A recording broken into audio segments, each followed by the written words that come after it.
Imagine si l'horreur s'invitait dans tes rêves. Bienvenue dans le marathon du mois d'octobre et aujourd'hui on va parler des Griffes de la nuit de Wes Craven.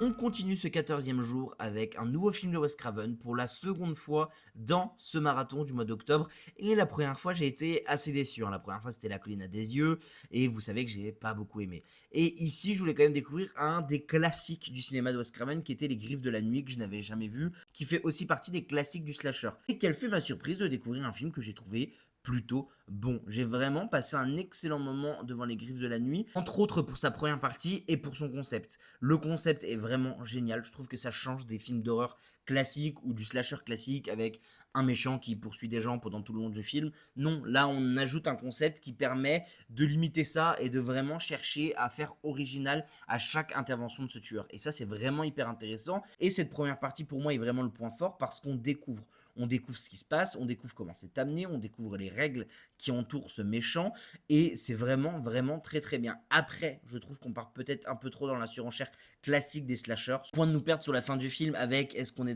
toujours dans le rêve, est-ce qu'on n'est pas dans le rêve, est-ce que là il est vraiment mort, est-ce que là il n'est pas vraiment mort, et fin de compte on s'y perd je trouve un peu, mais par contre tout le reste bah, c'est vraiment vraiment hyper intéressant, des vraies idées qui sont vraiment très bien et les 30 premières minutes sont vraiment excellentes, c'est 1000 fois mieux réalisé que La colline à des yeux, ça a des vraies idées, hein. Je pense à la scène de la baignoire qui est hyper connue mais que je trouve être vraiment très réussie et je trouve que ça joue vraiment plutôt pas mal, c'est très marrant de voir que Johnny Depp a débuté là-dedans, mais même au niveau des actrices féminines ça joue vraiment vraiment très très bien.